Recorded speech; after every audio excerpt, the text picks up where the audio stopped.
આગામી વિધાનસભાની ચૂંટણીને લઈને રાજકીય પાર્ટીઓ અત્યારથી જ કાર્યક્રમ શરૂ કરી દીધા છે। ત્યારે આ વિધાનસભા ચૂંટણીમાં આમ આદમી પાર્ટી પર જોરશોરથી તૈયારીમાં લાગી ગઈ હોય તેવું લાગી રહ્યું છે।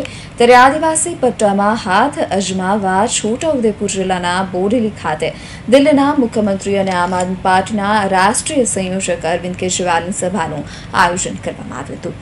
કેજરીવાલની આજની સભામાં પણ તેમણે લઠ્ઠાકાંડ, पेपर लीक, वीजળી, रोजगार मुद्दे सरकार पर आकरा प्रहार कर्या हता।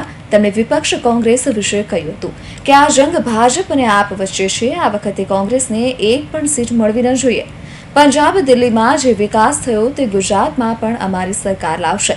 વધુમાં જણાવ્યું હતું કે અમે ગુજરાતીઓ માટે 10 લાખ સરકારી નોકરી લાવશું અને એમાં આદિવાસીને ખાસ પ્રાધાન્ય અપાશે। આમ આદમી પાર્ટી અને અરવિંદ કેજરીવાલ હાલમાં ગુજરાતભરમાં પ્રવાસ કરીને લોકોને પોતાની તરફ ખેંચવા માટે એડી ચોટીનું જોર લગાવી રહ્યા છે અને ખાસ કરીને પહેલી વખત આપ દ્વારા આદિવાસીઓને પોતાની તરફ કરવા માટે બોડેલી વિસ્તારમાં સભાનું આયોજન કરવામાં આવ્યું છે।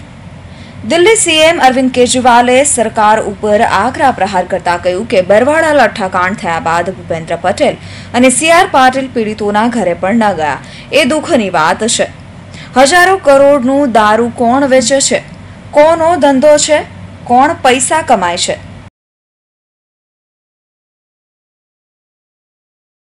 आज मैं आपके बीच में आपके मुद्दों के बारे में बात करने आया हूं। मेरे को भाषण नहीं आता, मेरे को राजनीति करनी भी नहीं आती, मेरे को पॉलिटिक्स नहीं आती, मेरे को काम करना आता है, मेरे को देश के लिए काम करना आता है। मैं भी आम आदमी हूं। आज से 10 साल पहले इस देश में केजरीवाल को कोई नहीं जानता था। एक आम आदमी हूं मैं, इसीलिए मैं एक आम आदमी की समस्या समझता हूं। एक आम आदमी कैसे बड़ी मुश्किल से पैसे कमाता है, अपने बच्चों को पालता है, परिवार को पालता है। महंगाई हो गई है, तो आज मैं आपको कुछ गारंटी दे रहा हूं। गारंटी क्यों दे रहा हूं? गारंटी का क्या मतलब है? ये चुनावी वादा नहीं है। ये लोग भी आएंगे, बीजेपी कांग्रेस वाले भी आएंगे, कहेंगे ये हमारा मैनिफेस्टो, ये घोषणा पत्र, ये हमारा संकल्प पत्र, वो सब झूठे होते हैं।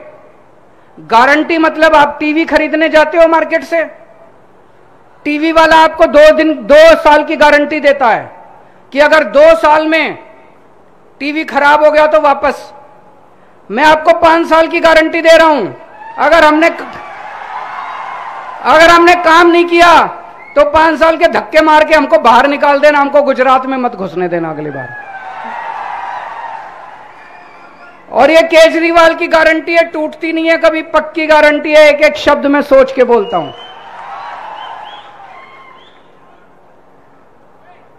पहली गारंटी जो अभी महेश भाई ने कहा, आदिवासी समाज के लिए हमारे संविधान के अंदर अलग व्यवस्था की गई है। अलग व्यवस्था क्यों की गई है? आदिवासी समाज का संस्कृति अलग है, बहुत गरीब है। इसीलिए बाबा साहब अंबेडकर ने, संविधान के निर्माताओं ने आदिवासी समाज के लिए 5th शेड्यूल बनाया, 5वां शेड्यूल बनाया, लेकिन किसी ने लागू नहीं किया। आम आदमी पार्टी को वोट दो, पहली बार गुजरात के अंदर 5th शेड्यूल लागू करके दिखाएंगे आपको। मेरी गारंटी है। दूसरी, पैसा एक्ट आया। पैसा एक्ट कहता है गांव सभा, ग्राम सभा विधानसभा से भी बड़ी होगी, संसद से भी बड़ी होगी।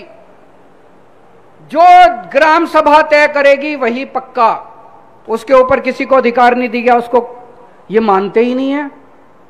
ग्राम सभा बेचारी कहती रहती है, प्रस्ताव पारित करती रहती है, ये पुलिस भेज के सारी जमीनों पे कब्जा कर लेते हैं। करते हैं कि नहीं करते हैं?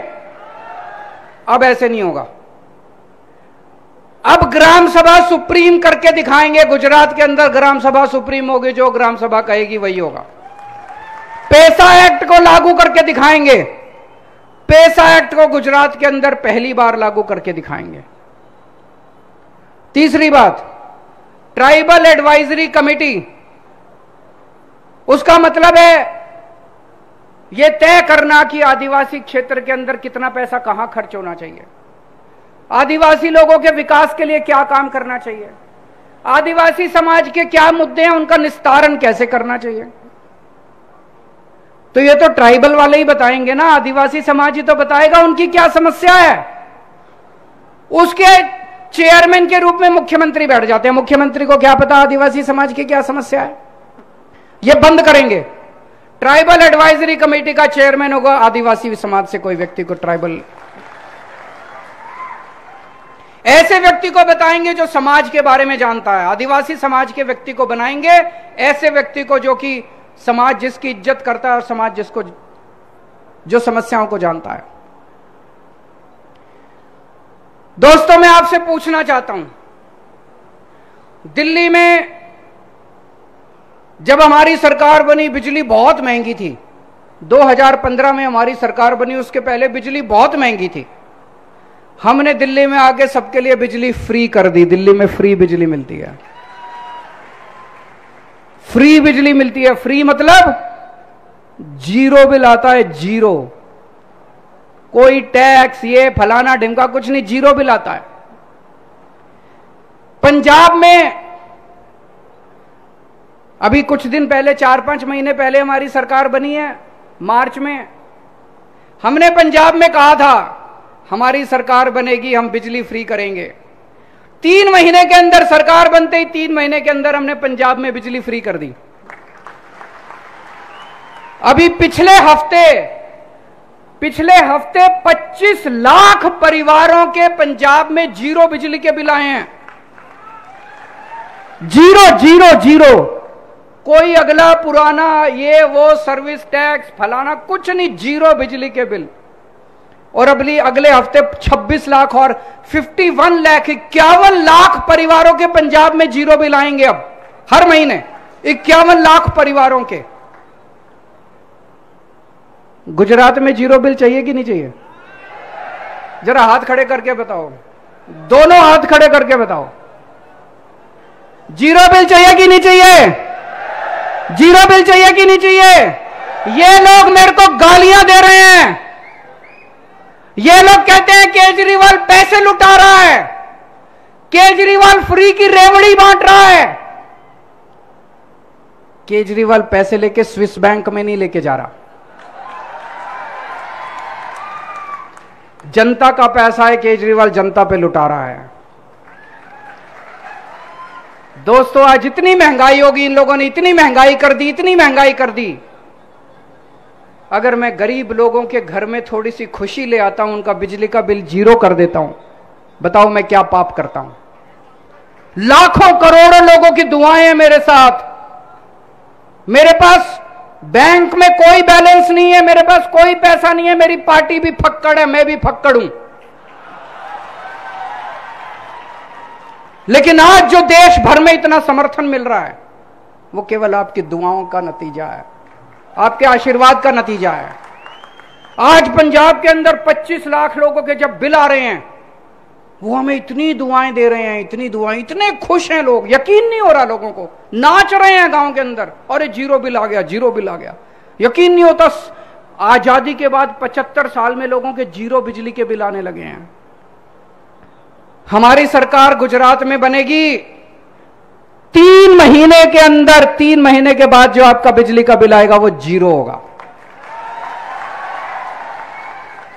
केजरीवाल की गारंटी है, हर परिवार को 300 यूनिट बिजली मुफ्त देंगे और पुराना आपका जितना बकाया है बिजली का बिल वो सारा माफ कर देंगे। करना चाहिए कि नहीं करना चाहिए?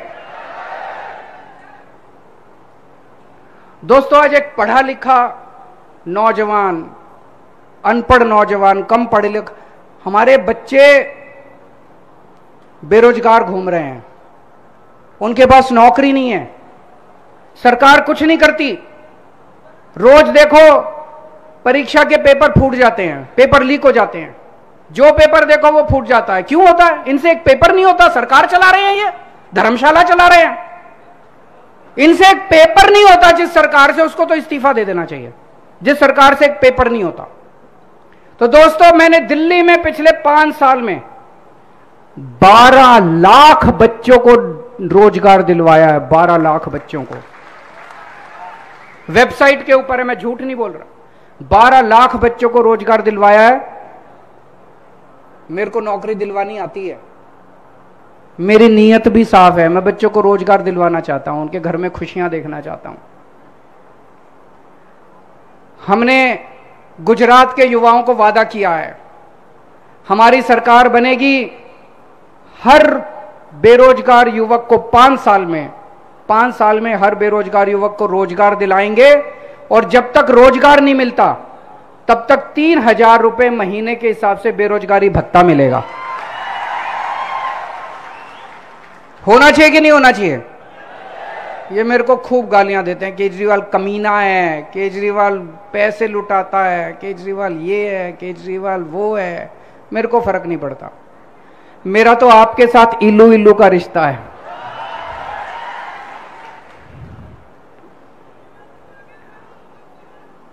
मैंने पूरी प्लानिंग करी है, महेश भाई के साथ बैठ के, गोपाल इटालिया के साथ, ईशुदान भाई के साथ, इंद्रानिल भाई, सबके साथ बैठ के मैंने प्लानिंग करी है। हम आपके लिए 10 लाख सरकारी नौकरियों का इंतजाम करेंगे। 10 लाख सरकारी नौकरियों का इंतजाम करेंगे, उसमें आदिवासी समाज को पूरा हक मिलेगा, उनको पूरा अपना कोटा मिलेगा। इनके बस की बात नहीं है, ये हम ही कर सकते हैं। 10 लाख सरकारी नौकरियों का इंतजाम करेंगे। દિલ્હી મુખ્યમંત્રી કેજરીવાલ પોતાની ચૂંટણી પ્રચારમાં 300 યુનિટ વીજળી ફ્રી અને આગળનું બાકી માફ કરાશે તેમજ દિલ્હીમાં 12 લાખ લોકોને રોજગાર આપ્યો છે। અમે ગુજરાતમાં બેરોજગારોને મહિને 3,000 બેરોજગારી ભથ્થા આપીશું અને અમે ગુજરાત માટે 10 લાખ સરકારી નોકરી આપવાની ગેરંટી આપી છે। Bureau report, Hind TV news.